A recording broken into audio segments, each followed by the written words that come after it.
Welcome to a new tutorial. Today I'll be showing you how to get a water through a pipe effect with no plugins, no downloads or anything. It's going to be quite simple, and you want to start off with a new document, so file new. Now the first thing, you need to make your pipe or the path you want the water to go. So go over to your spline tools. Depending on the shape of your spline, you're going to want to this little orange tool here, or it might be blue depending on what version you're running, but this is your sort of spline tab, and depending on what shape you want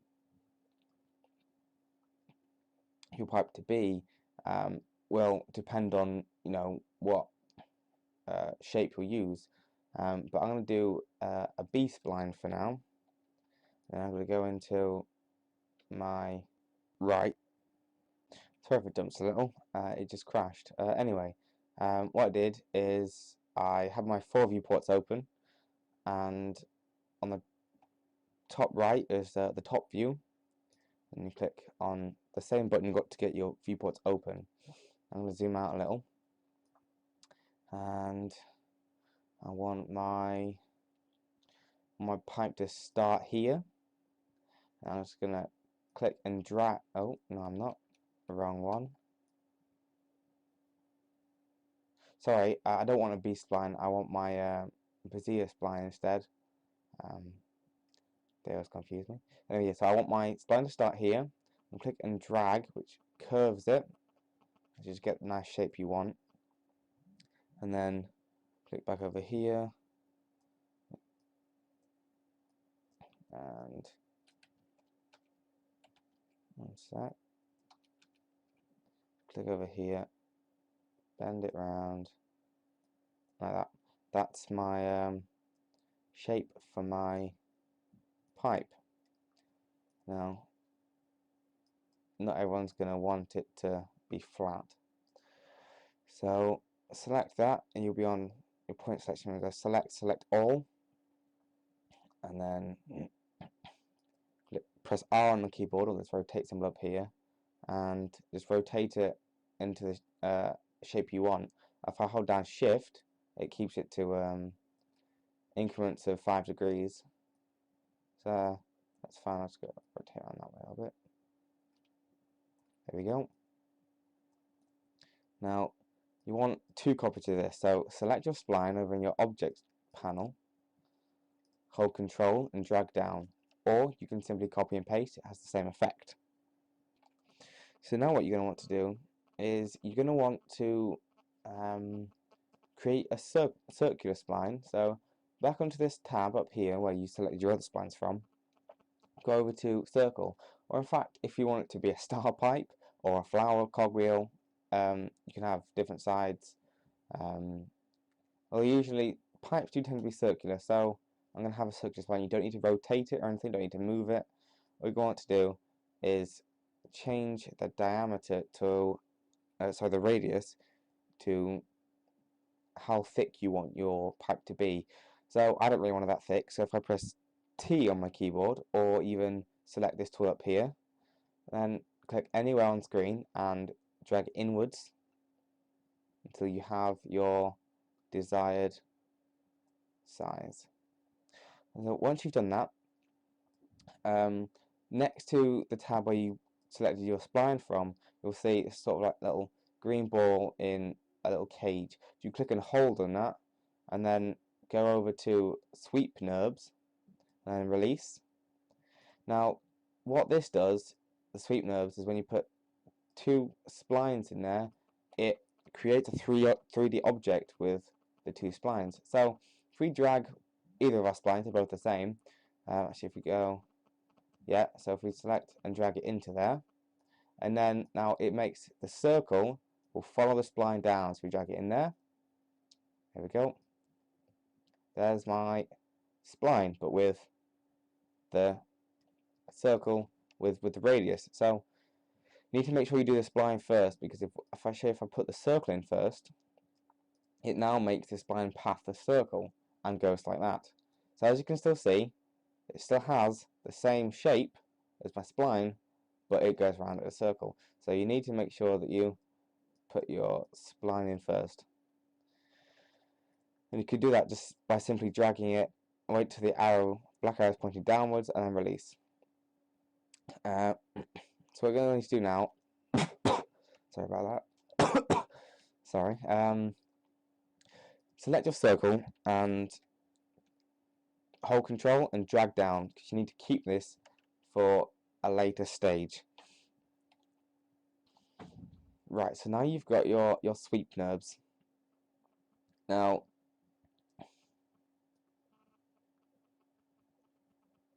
oh, I didn't want to do that. Oh, there we go. So if you want, you can add caps. So fillet cap, you can drag it up, make it a rounded edge. To me, it doesn't really bother me, because, you know, I'd probably model a drain cover or something around it. I'll just put it back to cap and cap. So if we now select our sweep Nurbs object, now there are a few ways you can do the next step. You can either press C on your keyboard, makes it editable. You can select this object up here to make it editable. So as you can see, it says converts parametric object into polygon object, shortcut C. So press C. Obviously we were in points mode earlier for our spline, so if we then select this one down here is our polygon mode, and now you can see obviously all the points are gone, and you can see when I zoom in it selects individual squares, so to speak, or the individual polygons. Now a nice sort of effect that I like to do, I know it's not a pipe, so to speak, but it's a nice effect. So what I'm going to do is I need sort of roughly even increments in between each line. So you see this big line down here, I need them to be even. So a quick sort of, I mean, this can be used for modeling or anything. If you right click anywhere on your screen and go up to knife, now set the mode over here to loop. So as you can see, it now selects a loop. Now when you click, it will add another section. So this one here is a bit big, so I just go click, there we go. Just simply adds in a new section, and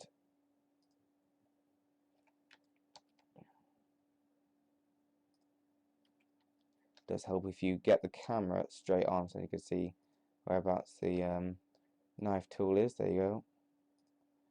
And that one, I mean, I don't need them perfectly even, but if they're too big then it won't look right.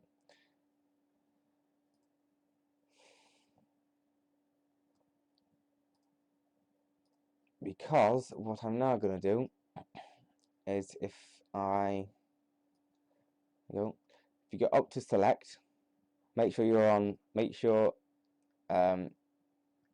on that, it won't work and you won't be able to do anything.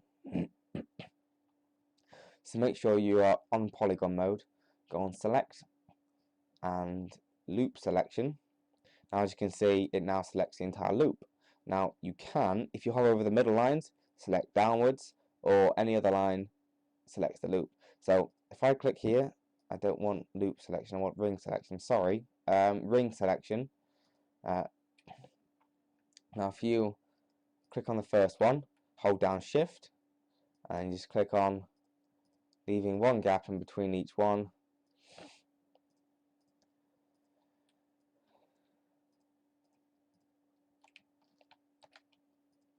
If you mess up, don't worry, just click undo and it will keep everything else selected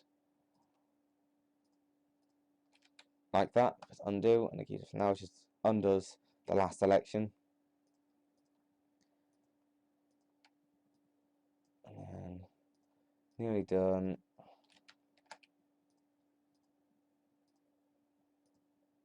There we go. Right, so I've now selected them in odd increments, and if I right click and go to extrude, now you can either do it inwards or outwards, it does not matter, but seeing as both of my end ones are selected, I will go outwards just slightly, just a little bit, so you get this sort of nice wiry sort of pipe.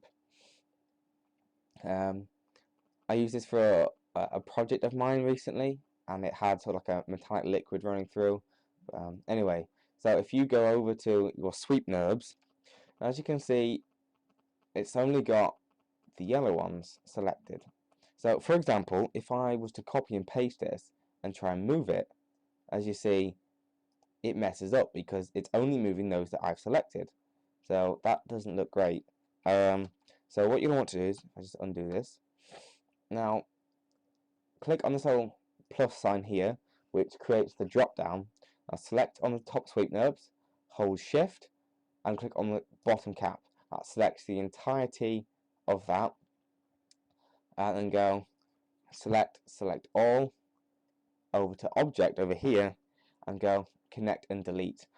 Now what this does, it will connect all the objects we've selected, and instead of creating a new solid object and keeping the old ones, it deletes them.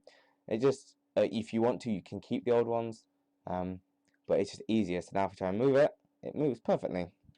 Undo that. Make sure if you do want to move your sweep Nurbs, you must move your spline too. This is for a step we're about to do now. Undo this. Now, before we move on, we're going to need to make some materials to make it easier for us. Now, if we go over into this panel here and go create new material, or double click on the panel, creates a new material. Now, have it any color you want, but for demonstration purposes, I'll have it a nice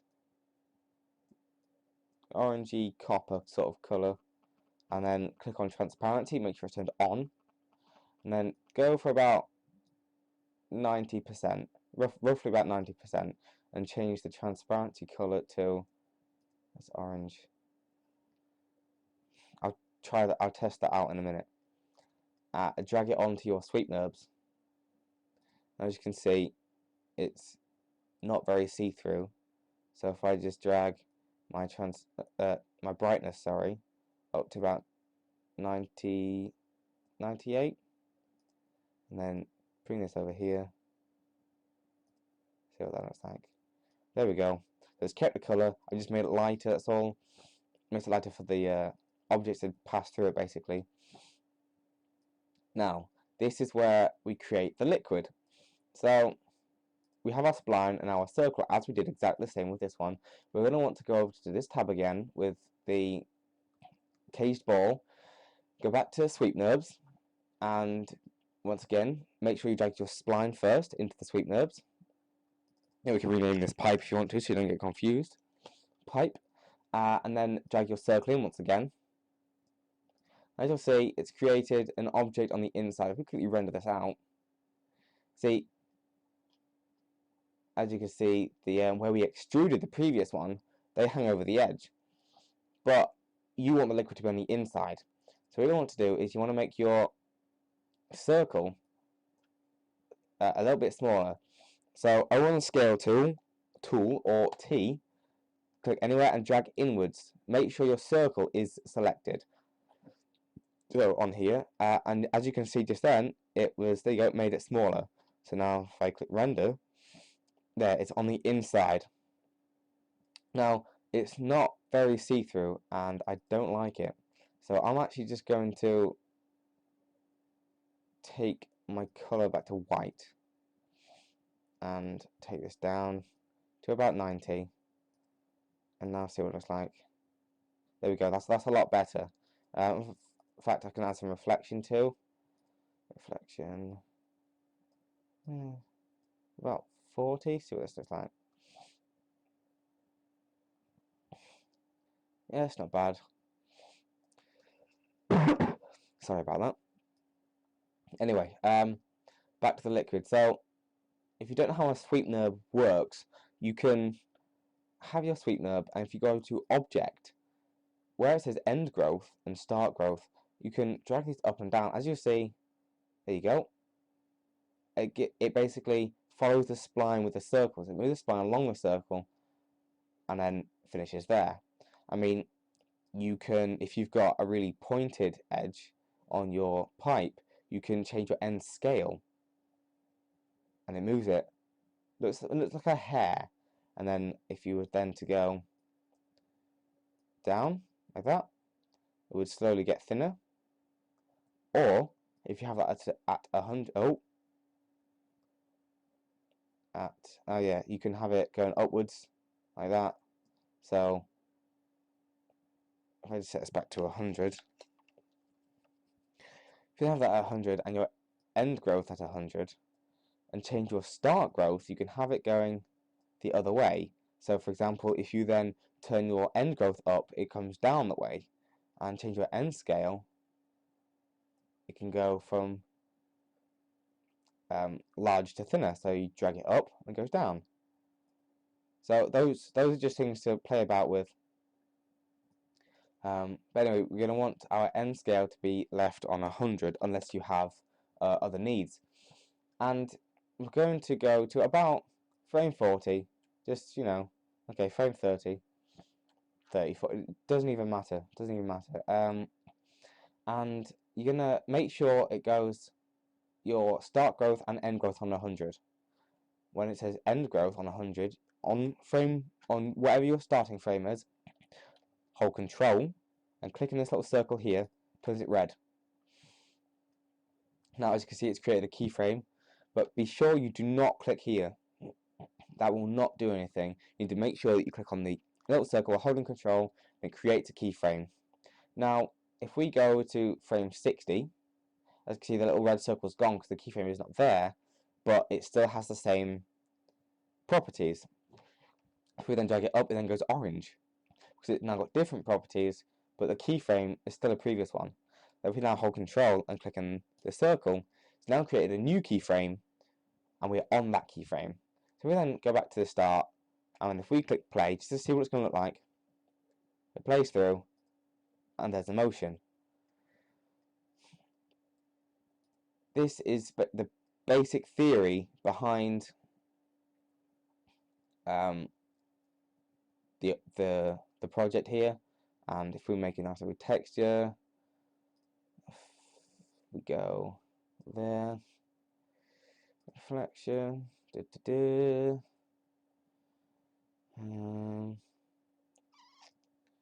about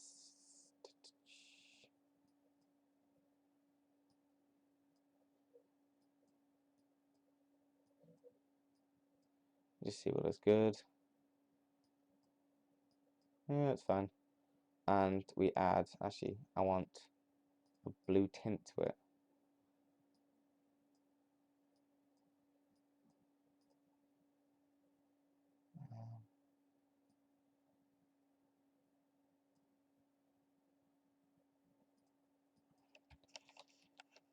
There we go. I mean, you can use any material for this. Or just drag it onto your sweep nose like that. As you can see in the background, not in the background, behind the pipe, you've got your liquid. But I don't like the spec. So if I just turn specular off, there you go. And because if we look here, the actual ridges where we've got our on our pipe, because they go around the entire way, it looks like the actual liquid is see-through and it's showing all the way through.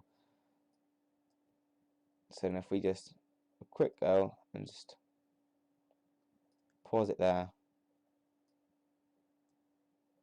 render, lovely. It comes out of here, down, I'll come down there.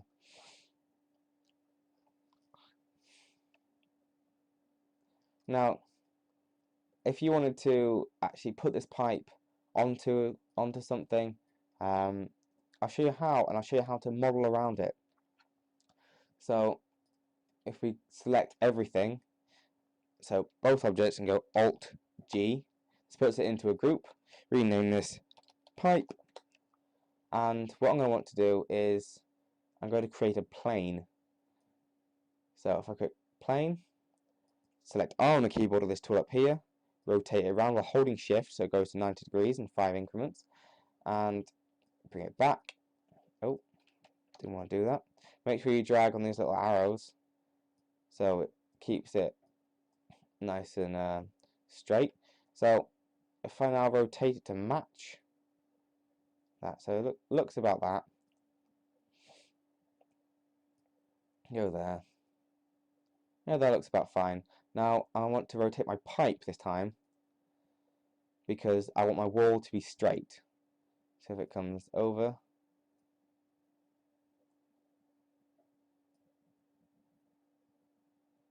and then over like that, around. Don't worry, it's gone through. It does not matter. We can simply make the plane bigger. So you can either go click on this one here, select your move tool, and you see these little orange dots on here. You can move it up and down and across. So that's going to be my wall. Whatever wall it's going to be there. So then got that. I've now got a wall. Now I want to have a cylinder. Now if I go rotate it, actually delete the cylinder, what you want to do is select the plane and the pipe. You're going to want to go and try and rotate it so it's on a nice flat 90 degrees angle. Does not have to be perfect, but it makes things so much easier.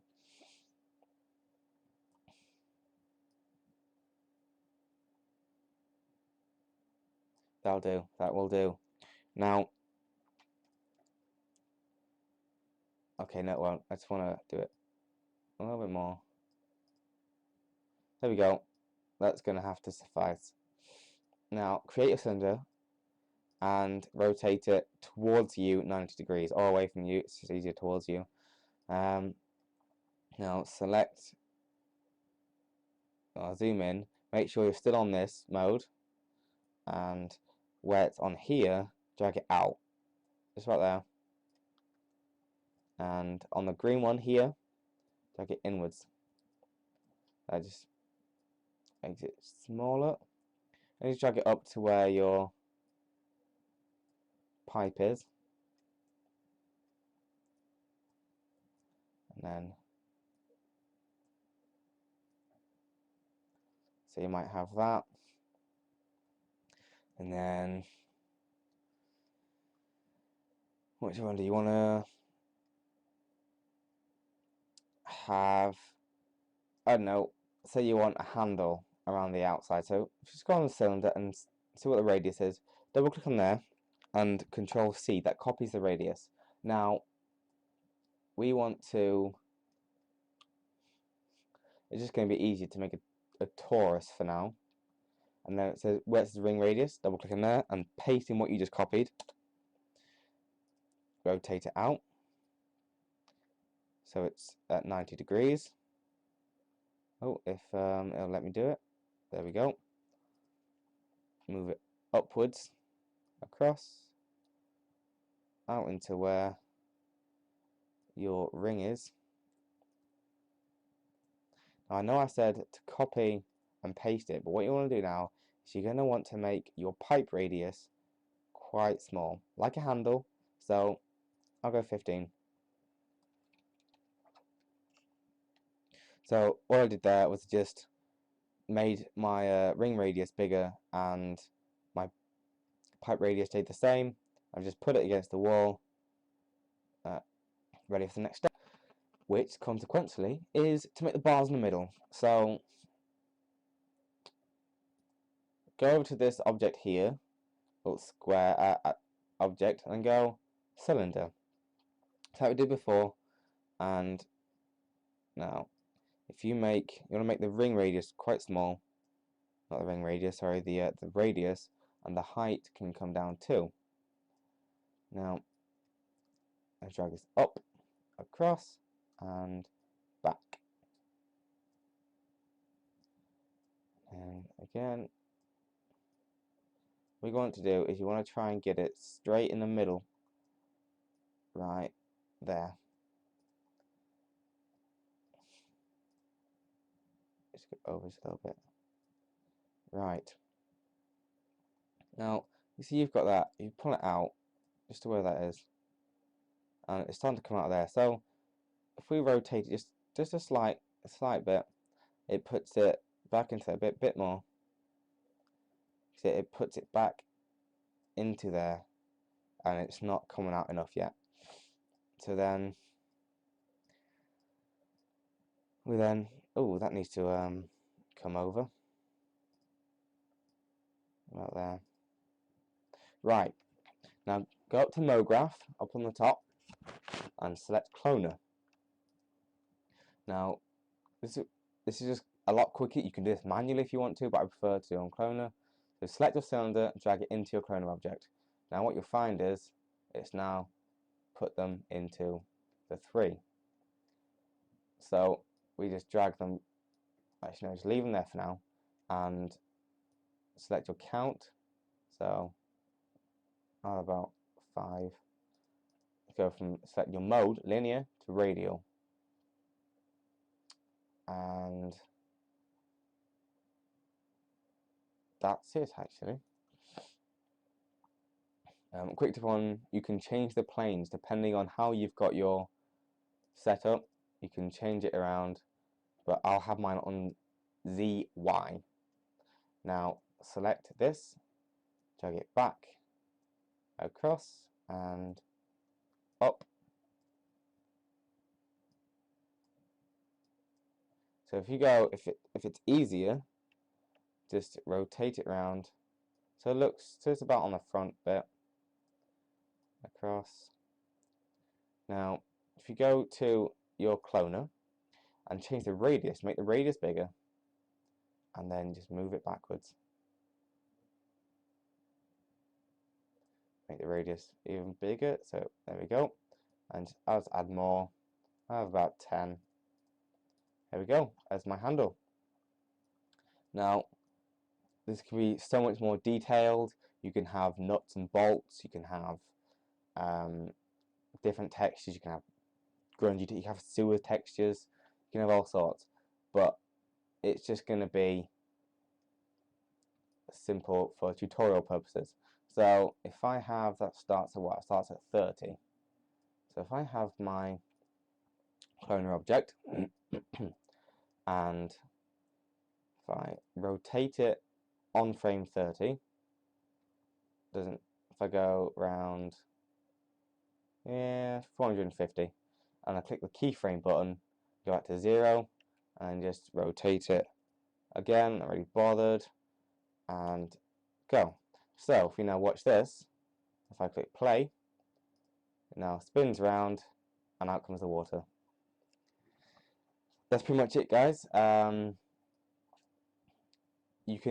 done this where you've had it leading on to spline text. There's so much more that can be done with this, and you don't need all these plugins and downloads, and it's simple to do as it is. If you actually watch water going through a pipe, it doesn't have all blobs and it doesn't have bumpy edges. The pressure going through the pipe is enough to keep it straight. Anyway, guys, hope this helps. If you have any problems, just leave them in the comments below. Thanks.